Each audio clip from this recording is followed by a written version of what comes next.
Сайн уу манайхаа. Дараагийн бичлэгээрээ уулзж байгаадаа баяртай байна. Бичлэгдээ орохоос өмнө лайк дараад сувагт маань subscribe хийж биднийг дэмжихээ мартав. За ингээд бүгдээрээ бичлэг рүүгээ орцгоё.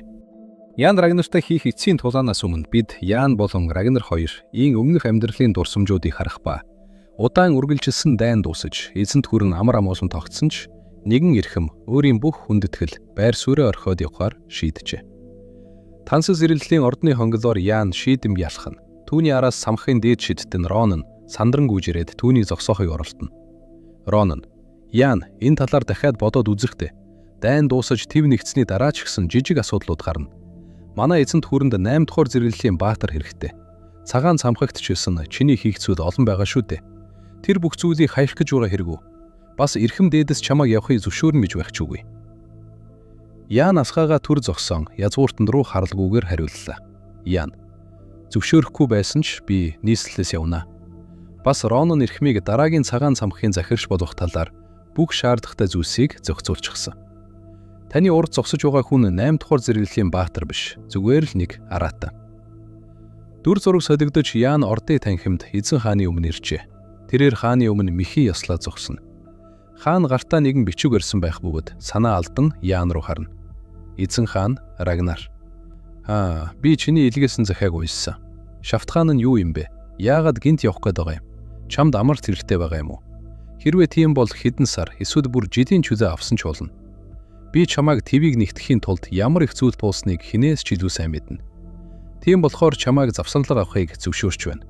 Чамайг байхгүйд цагаан цамхын захирагчаар чиний санд болгосон Рононыг тамилчихъя. Хаан гартай байсан Яны хүсэлтийг хэсэг болон урьж хаяв. Эзэн хаан. Бас чиний ачааллыг хөнгөлөхийн тулд шинэ хүмүүс бэлтгэж байх болохоор хангалттай амарч дуусаад над дээр буцаад ир. Ян хааны өмнө өгдөс өгдөн суусан хിവэрэ байх бөгөөд түүний харц тууштай бас хувиршгүй байлаа. Ян. Эрхэм дээдсэ би буцаж ирэхгүй. Би нэгдсэн эзэнт хүрний ирээдүйд ямар ч хэрэг болохгүй. Харин ч улам надаас олж тэнцэл тодорхой бус байдлууд үүсэх болно.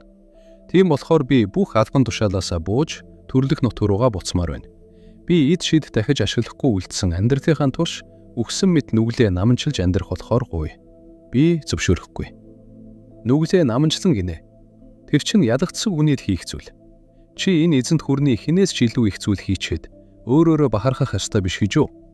Хэн чиний эзэнт хүрний төлөө хийсэн зүйлд эргэлзэж зүрхэх юм? Манай улсын ямар ч иргэн тийм зүйл бодох ёсгүй. Тийм болохоор хэрэггүй бүх зүйлийг март. Та хичнээн намайг март гэж хэлсэн ч миний гар аль хэдийн цусаар будагдсан шүү дээ. Би яаж тэр бүхнийг мартаж болж байна? Ян тэд чин зайшгүй золиос байсан. Тийм ээ. Тэр бүх зайшгүй золиоснууд чинь бүгд миний гараар үлдгэсэн. Би өөрийнхөө гараар бүгдийг нь алсан гэж байна. Би одоо дахиад дэвчиж чадахгүй. Найзын тань ховоор гуйж байна. Намайг нүглээ наманчлахыг минь зөвшөөрөөч дээ. Тиймхэн зүйлээс болж намайг эзэн хаан болгочоод орхиж явахгүй юу? Бид хамтдаа маш удаан хугацааг өнгөрөөсөн шүү дээ. Чи яаж надаас ийм зүйл асууж чадж байна? Ян, би хизээч чамаас ингэж сална гэж төсөөлж байсангүй. Миний буруу эрхэм дээдсэ. Намайг уучлаарай. Дүр зураг солигдож ордон доторх нууцлаг уур амьсгалтай өрөөнд шилжинэ. Язгууртнууд. Эрхэм дээдсэ. Та Ян Фэжийг зүгээр л ингэж орхих хэрэггүй. Кордуудын үлдэгдэл бусад хамсаатан улсын үүмэн дэгдэгчд одоо ч гэсэн манай хил дээр идэвхтэй байгаа. Түүний тэдэнтэй гар нэгдэх магадлалыг бодож үзэх хэрэгтэй. Хэрвээ тэр бодлоо өөрчилчихвэл хаан ширээг өөрийн болгох гэж оролдох нь цаг хугацааны асуудал шүү дээ. Хэсэг бүлэг энгийн иргэд түүнийг дайны баатар гэж шүтэн биширч байна. Хаан ширээн суух ёстой гэж бодож байгаа. Тэр хитрхи аюутай. Хэрвээ Ян Фэж бидний талд байхгүй гэвэл түүнийг алзах хэрэгтэй. Дүр зураг солигдож эзэн хааны унтфын өрөөнд шилжинэ. Хаан хар дарж зүүдлэн айц хүчтэйгэр зочин сэрнэ. Рагнар. Дата хүн бэ нөө? Зарц. Байна эрхэм дээдсэ. Эзэн хаан. Эзэн хааны алхамч Доглас Хамоныг даваад ир. Дүр зураг солигдож эзэн хаан болон алхамч Доглас Хамон нар унтфын өрөөнд ярилцсан. Доглас Хамон. Таны энэ удаад хэрэглэсэн юм хэрвээ энэ да. Бас л унтаж чадахгүй байна уу? Эзэн хаан. Бүр дордчихсан юм шиг санагдаж байна. Илүү хүчтэй өгч болох уу? Эрхэм дээдсэ. Тэр юм донтгуулах нөлөөтэй ургамлаар хийгдсэн. Эннээс илүүгүй бол таны эрүүл мэндэд сөрөг нөлөө үзүүлнэ. Энэ бол зүгээр л түр хугацааны шийдэл. Хамгийн чухал нь үндэс суурийг шийдэрлэх. Үндэс суурь гинэ. Таны унтаж чадахгүй байгаа гол шалтгаан. Тэр миний өөрийн хүчээр шийдэж чадах асуудал биш ээ. Намайг хаяад явсан удаан найзалсан найзаасаа айгаад байна. Надаас урваад эзэнт гүрнийг өөрийн болох гэж орвдох юм шиг санагдаад айгаад байна. Миний хажууд байхад нь итгэж байсан ч намайг орхиод явсныхан дараа түүний мангас гэдгийг нь мэдлээ. Тэгвэл та тэр мангасыг үгүй гэж болно шүү дээ. Намайг өөрийнхөө найзыг ал гэж байгаа хэрэг үү? Өвлийн хүйтэн шүн ой дундах нэгэн жижиг модон байшин цасан дунд чимээгүйхэн оршино. Байшин дотор гал дүрлцэн насах бөгөөд Яан галын дэргэд тухлан сууж ном уншин ам оршин сууна. Гэтэл гинт хаалах хүчтэй төвшөх чимээ гарч Яан энэ өрөө хэн байдаг вүлээ? Хэн бэ? Тэр дайхан хаалгааны этэл цасан дунд хэний ч төсөөлөөгүй нэгэн ир зогсож байхан тэр. Яан түүнийг хараад маш их цочирдов. Яан эрхэм дээдсэ. Эзэн хаан. Удаан уулзсангүй шүү Яан. Би орж болох уу? Та яаж? Чи одоо ордны шиттэн байхаа болсон ч гэлээ. Бид хаяаныг уулзаж уж болно үстэй. Эзэн хаан. Цамхгийн захирагч биш, зүгээр л эртний найзуудын хуваар. Хүссэн үедээ ирж болно найз минь. Дүр зурам солигдож байшин дотор тэд галын дэргэд тухсан сууж, хуучнаа дурсан ярилцсанд. Та уух дургүй байсан шүү дээ. Гинт юу уусан юм бэ? Хаяа нэг уух тийм ч муу биш гэдгийг сүүлд мэдэж авсан юм. Тэгээд хуучны найз минь юу хийж байгаа бол гэж бодлоо. Алив. Тэр Яанд хундахтай дарс төхүүлв. Яан. Баярлалаа. Эзэн хаан. Чи хэр байв та Яан? Шамаа сүүлд нийслэлд харснаас хойш нэлээд дээрцэн харагдаж байна. Би эзэнт гүрний бүх дөрөв зүгт аялж маш олон өөр хүмүүс амьдрахыг олж харсан. Үнэхээр утга учиртай цагийг өнгөрөөсөн. Төрсөн нутагтаа буцаж ирээд олон шин зүйлс сурах гэж оролдож байгаа. Би эд шидээс өөр зүйл хийж чаддгүй гэдгээ ойлгосон юм л да. Өвөл дуусаад цас хайлахаар өөрийн гэсэн тариалантай болио гэж бас бодож байгаа. Дайнд ялалт авчирсан баатар хүний хувьд хитрхи энгийн амьдрал шүү. Шинэ амьдралдаа сэтгэл хангалуун байгаа ч ашгүй дээ. Чамайг явснаас хойш маш олон зүйл болсон. Умардын голдуудын твслэгчдийг буулган авч эзэнт гүрний аюулгүй байдлыг улам бат бөх болгосон. Бас ууган ханхуу Лохвант улсын Бенат вангийн охинтой сүйт явах гэж байгаа. Энэ гэрлэлтийн ачаар Лохвант улстай холбоогоо улам баттгах чадна. Үннийг хэлэхэд ууган ханхүү одоо ч гэсэн надад жоохон хэвээрээ шүү дээ. Гэтэл ингээд гэрлэх гэж байдаг. Үнэхээр сонирн байх шүү. Би одоо л аавыгаа илүү сайн ойлгож байх шиг байна. Цагаан цамхаг чамайг байсан үеиг шиг хүчрэхэг байхаа болсон ч гэлээ эзэн хааны гэр бүл хамаагүй бат бөх болсон. Бид бас дайнаас болж сүүсэн дазруудыг сэргийхээр ажиллаж байгаа. Бүх зүйл таймнаар шийдэгдсэний дараа манай эзэнт хүрэн мандан бадрлын үед шилжих болно. Хөл алдам унаж цусаар бүлжин. Эрхэм дээдсэ. Дарсны хундагаа ширээн дээр тавина. Хүйтэн харцаар харна. Одоо чамайг зохицуулах л үлдсэн. Энэ чиний цусан дах манаг саар мөгжүүлэх хор. Гэхдээ үр нөзөө нь хэдхэн минут л үргэлжилнэ. Чам шиг зэрэглэлийн шиттэн. Тийм болохоор би хэд хэдэн өөр хор нэмээд хойчихсон. Гэхдээ яагаад? Ши хариултыг нь аль хэдийн мэдэж байгаа шүү дээ. Чиний хүч. Эзэн хаан, эзэнт гүрний ирээдүйд ямар ч тос болохгүй. Бид дайн тулаантай үед байсан бол өөр хэрэг. Харин одоогийн нөхцөл байдалд чи зүгээр л нэг аюул занхиллээс өөр юу ч биш.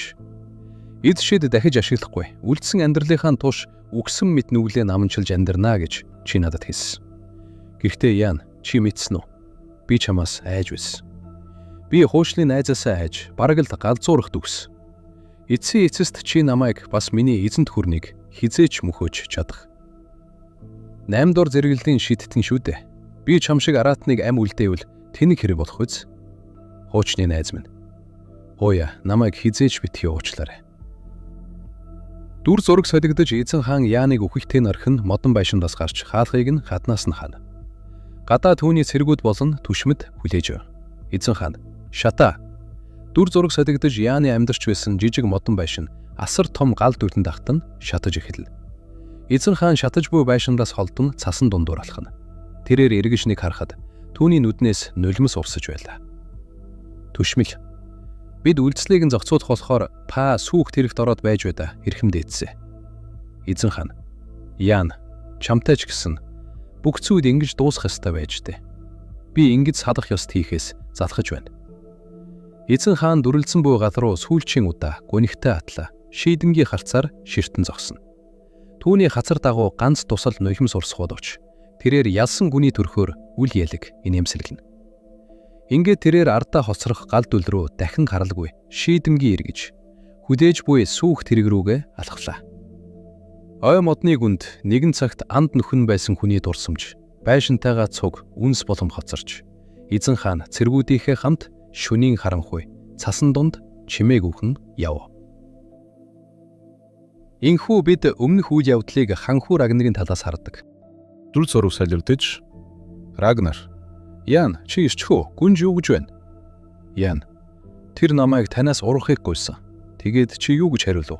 Надад хэлэх зүйл байхгүй гэж хэлсэн. Өрөөдөлтэй юм. Чи түүнд нэлээд таалагддаг. Түүнд гэрэлтэй санал тавьсан хүмүүсээс хэн ч аавд таалагддаг болохоор бүгдээс нь татгалзчихсан. Үнэхээр сонингэгч. Тэр хүмүүсийн юу нь тэгж их таалагдаагүй юм бол да. Бидэн шиг хүмүүст гэрлэлт гэдэг гэр бүл хүч чадлын төлөөх 8 төдий шүү дээ. Аав тэхийг хүсээгүүдээ түүнийг ингэж нуусан гэж бодохоор л шал утгагүй юм. Түүн шиг хүнд хэрэг болох байсан юмс. Цаг нь болохоор би чамаа дайгүй айлын охинтой суулгах бодолтой байна. Нээх утгагүй. Би хаан ширээнд суугаад ааваас ч илүү хүч шиг өдөрдөж болох болно. Уран улсыг нэгтгсэн анхны хаан болоод Green River эзэнт гүрнийг оргилд нь аваачна. Энэ миний хийх зүйл. Эзэнт гүрний оргил үеийг өгтөж авахд миний талд байгаарай. Чи одоо минийх болсон. Надад үнэнч байхаа тангаруулад харамсахгүй. Яам. Эрхэм дээдсэ. Би аль хэдийн харчихсан. Green River эзэнт гүрнийг нэгдсэн гүрэн болох нэр хүндтэй мөчийг агуу удирдагчийнхаа хажууд харсан. Рагнар. Тэр чинь юу гэсэн үг вэ? Яан. Би өөрийнхөө бүх зүйлийг эзэнт гүрэн, эзэн хааныхаа төлөө зориулсан. Яагад гэвэл энэ миний бүхэл амьдрал байсан. Гэхдээ би энэ амьдралдаа өөрийнхөө хүссэн зүйлийг олсон. Чи арай хар шидээс суларчсан хэрэг үү? Яаж? Хэлэхэд хэцүү юм. Миний өнгөрсөн одоо ирээдүйд орших ганц хүн надад итгэж хамгийн хүндтэй нэр төр бас агуу их зөвхөрлийг мэдрүүлсэн найз минь. Намайг хайж ирээрэй Рагнар. Би чамайг хуучин цагаан цамхаг дээр хүлээж бай. Яан хурц гэрэл дунд уусан алга болж эзэн хаан Рагнар ганцаар хоцорно.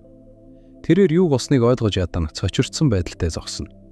Танхим дотор нүргэлсэн их чимээ гарч Рагнар маш их уурлаж гараа зангидан зогсох үед зарц сандарсаар орж ирнэ. Зарц. Эрхэм дээдсэ юу болсон бэ? Хүлэгт баатрын 1-р салааны ахмадыг яг одоо энд аваад ир.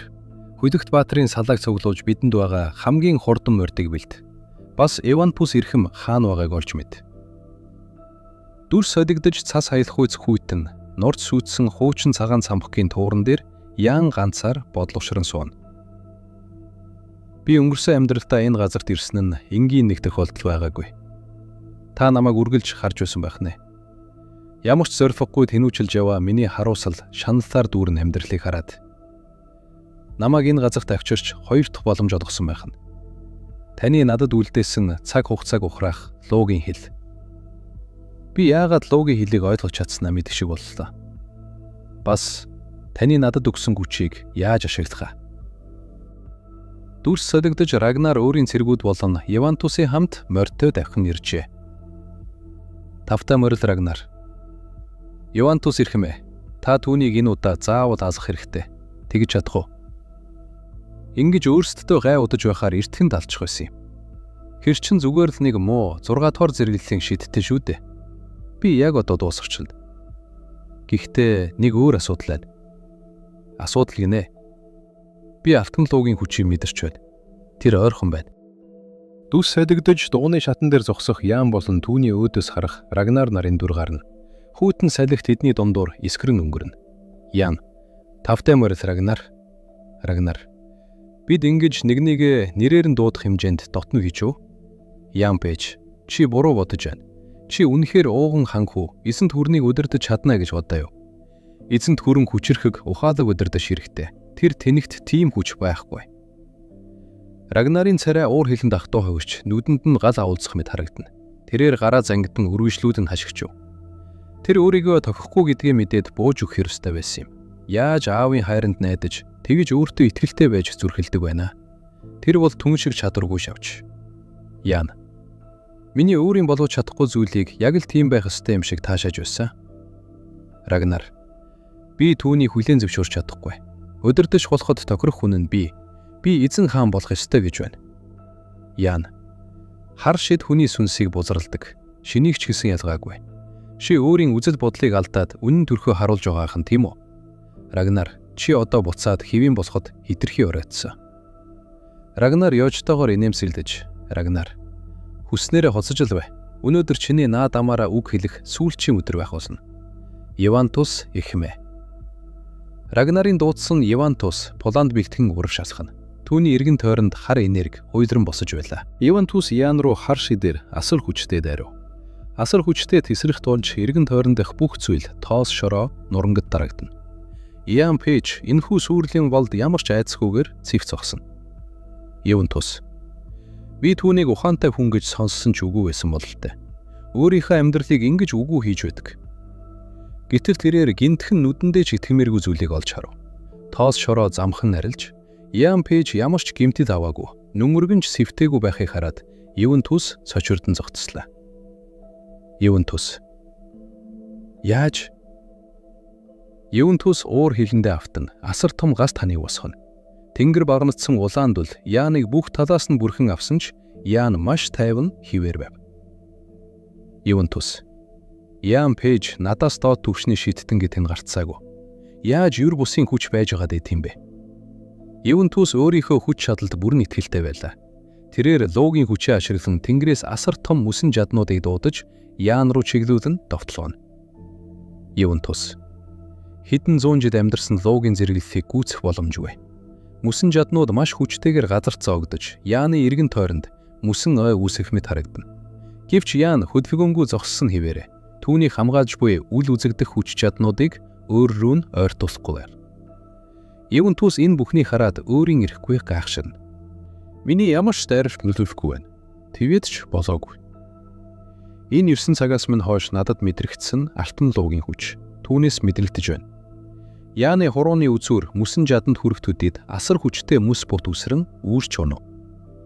Евантус өөрийн хүч ийхүү амархан сарниж байгаад итгэж чадахгүй байхширна. Евантус, чи хэн юм бэ? Ян. Өрөвдөлтөө сүрчийн драгон юм. Чи луугийн хүч чад эрх мэдэл санаахаж өөрийн өвөг дээдсээ хүртэл үгүй хийсэн ч одоо чиний төрөл зүйл устж анцаараа үлдсэн. Мичел Грин Ривер чамд байж болох хамгийн хүн шийтгэлийг үс. Эзгүй хоосон. Үс хонзон, уур хилэн, бас уйтваргунэг. Юу ч хийж чадахгүй тэр арчаагүй мэдрэмж. Чи тэр бүх доромжллыг сайн давж гарсан байх шүү. Гэж хэлэхэд Евантус тэсгэд алдана. Харанхуй сүудэр мэт асар том далавчаа дэлэн Яан руу дайрлаа. Түүний царай уур хилэндээ автан хүн биш аратан мэт харагдана. Евантус. Амаа тат. Би чамайг яг одоо ална да. Яан эцэстэн. Би чамайг чиний тэгж их хүсэд байсан хүч чадлаар ахан дүүс рүү чинь илгээе. Яаны биеэс асар хүчтэй алтан шаргал гэрэл цасарч бүх орчныг бүрхэн авлаа. Евантус энэ юр бусын хүчийг мэдрээд эцсийн мөчөд айдас тахтан нүдэн томорно. Энэ хүн чинь Яан алтан шаргал гэрлээр хүрээлүүлэн Евантус руу харан туйлын хүчрхэг тушаал буулгав. Түүний хоол бүх орон зайг эзэмдэх мэт сонссно. Яан. Драгонианы сүүлийн үр сад Евантус. Өөрийгөө ал. Евантус Яаны хэлсэн үгэнд ч бие махбодон тохиолдож буй зүйлд ч итгэж ядан нүдэн томорлоо. Түүний гар өөрийн ихгүй хөдөлж, өөрийнхөө хурц зэвсхийг цээж рүүгээ хүчтэй зоож орхив. Юу гинэ? Рагнар энэ бүх аимшигт дүр зургийг хараад хүшиж орхив. Евантус газар сүхрэм унаж, амнаас нь хар цус мэт энерги цацарлаа. Евантус. Яагаад чамд гэж хэлэхэд Евантусын бие хар утаа болон сарин нь алгуулж эхлэв. Евантус үргэлжлүүлэн наад хүччин байгаа юм гэж хэлээд сүүлчийн драгониан үхв. Би Рагнартай хамгийн анх уулзч исэн үеэ санаж байна. Нарийн төлөвсөн үлгэх байсан байж магадгүй ч түүний над дээр ирсэн нь надад үнэхээр их утга учиртай байсан. Тэр хэсэгхэн хугацаа. Дүрс солигдож Царан цамхгийн захирагч болон Ян Пейж нар ордны хонглоор асхана. Цамхгийн захирагч: "Ян, энэ бол нэр хүндийн асуудал шүү. Тэр анх удаад хэн нэгнийг дуудаж уулзчээ. Тэгээд ч болоогүй тэр чиний авьяас чадварыг өндрөөр үнэлж, үсэн дэвжихэд чинь бүх зүйлээр дэмжих амласан. Үгүй, үйлдэлээ болгоомжтой байгаарай." Тэд асар том модон хаалганы өмнө ирж зогсоно. Цамхгийн захирагч: "Чиний уулзах гэж байгаа хүн ирээдүйд хаан ширээнд сууна." Хаалганы цаана ханхүү Рагнар цонх руу харан зогсож байх бөгөөд харуул түнд бараасгах тухай мэдэгдэнэ. Харуул: "Эрхэм дээдэстэй, Царан цамхгийн захирагч тантай уулзахаар ирсэн байд." Рагнар: "Оруул." Хаалганы нэгтгэхэд Ян Пейж болон захирагч нар улаан хевсэн дээгүүр асах нь ханхүүр өдөхнө. Рагнар: "Тавтай морил цамхгийн захирагч, бас цамхгийн шидтэн Ян Пейж. Би чиний талаар цамхгийн захирагчаас нэлээд сонссон. Чамайг академид байхгүй гайхалтай авьяас харуулж бүх хүнийг гайхшуулсан гэсэн." Ян: Надад ийм магтаад хүртэх хэрэг байхгүй. Ханхүү Рагнар Ян руу харан тайван бөгөөд нухацтай дуугаар өргөмжтүүлнэ. "Хэд хоногийн өмнө ээж чинь өвчнөр нас орсон гэсэн. Би ч юусэн ээжигээ алдаж байсан болохоор чиний юу мэдэрч байгааг ойлгож байна. Намаа юу ч хийсэн чиний ой гашуу хөнгөрөхгүй ч гэлээ. Чин сэтгэлээсээ эмгэнэл илэрхийлье." Толгойгоо өргө. Ян Пейж: "Би эзэнт хүрний ханхүү биш, адилхан хүний хуваар чамтай уулзах гэсэн юм. Би чамтай найзууд болмоор." Дүрс солигдож Ивантус өгсний дараа Ян хүнд атгасаар сүхрэн суусан Рагнар дээр ирнэ.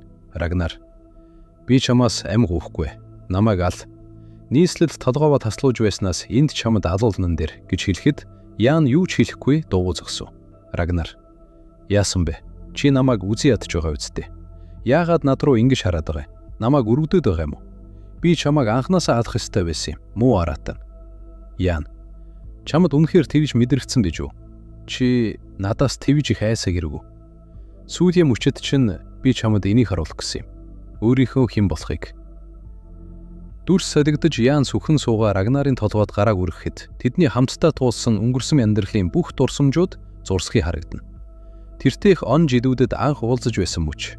Рагнарыг эзэнт гүрний ханхүү байхад нь Ян түүний дэргэд үнэнчээр зүтгэж байсан бүхий л цаг хугацаанууд жирэлцэн өнгөрнө. Рагнарыг хаан ширээнд суухад нь Ян шидэт таяга барин ардан түшиг болон зогсож, ард олондоо алга ташуулан мандаж явсан үеуд. Гэвч тэрхүү итгэл найдвар, үнэнч зүтгэлийн эцэст Рагнар хэрхэн өөрчлөгдөж, Яныг өөрөөсөө холдуулан гадуурхаж, хүүтэн хүндий хандаж байсан гунигт дурсамжууд ч бас тодрон гарч ирнэ. Цасан шуургатай хүүтэн шөнө нэгэн жижиг модон байшин дотор тэдний хамгийн сүүрчийн уулзалт болж буй бурсамж харагдана. Ян хааны өмнө сүхрэн суугаад ямар нэгэн зүйлийг гуйж байхад Рагнар: "Ой, намайг битгий уучлаарай" гэж хэлээд Рагнар түүнийг зэвүүцсэн харцаар харан өрөөнөөс гарч яваа дурсамж харагдав. Энэхүү үзүүлсэн бүх зүйл Яны өмнөх амьдралынханд бодит үнэн байсан бөгөөд Рагнар Яны өөрт нь үзүүлсэн тэрхүү дурсамжуудаас болж маш их гайхшралд орж юу болоод байгааг ойлгож ядан хүшиж орхино. Түүний нүдэнд өмнө нь хизээж мэдэрч байгаагүй айдас болон гимшил тодор. "Ян Пейж чи" гэж хэлэхдээ зэрэгцэн Ян асар том үсэн жад гаргаж ирнэ. Эцсийн цохилтыг хийхэд Рагнарын бие цасан дээр хүйтнэр унана. Ян түүний цогсын дэргэд гунигтайгаар зогсноор удаан хүлээсэн өршөө авалт дуусаж. Драгониан болон Таунтуур ханхүү өгсний дараа луугийн бүлгэмтэй холбоотой том хэмжээний цэвэрлэгээ явагдсан. Эзэн хааны хүлэгт Баатрийн 1-р салааны ахмад Дамфидаас эхлээд Таунтуур ханхүүд тусалсан бүх язгууртнуудыг цаазалсан юм. Гүнжийн тууштай халамжийн ачаар эзэн хаан Тэри Грин Ривер хурдан эдгэрч ухаан орсон. Тэр Таунтуур ханхүүгийн үххийн талаар сонсоод маш их гашуудаж үлээ. Харин хар шидийн нөлөөнд ор байхдаа эзэн хааны хөнөөхөр завдсан Паул Лансыг цагаатгаж түүнийг эзэнт хүрний хүлэгт баатруудын хамт хүндэтгэлтэйгээр оршуулсан. Таунтуур ханхүүгийн хориотой хар шид ашиглаж эхлүүлсэн босдохыг түүхэнд ноцтой гинт хэрэгээр тэмбэлзэн. Драгониан Ивантусын талаарх мэдээллүүдийг эзэн хааны тушаалд ор битүүмжилж түүний оршин байсныг нууц хിവэрэ үлдээсэн юм. Цаг хугацаа өнгөрч Таунтуур ханхүү Рагнарын үхэл баг багаар мартагдаж миний өшөө авалт үрдийн мэт аялал минь дүүссэн. Энэ удаагийн part маань инхүү тусаж байна. Лайк дараад, Softman subscribe хийж биднийг дэмжихээ мартаваа. Дараагийн бичлэг хүртэл түрүү иштэй.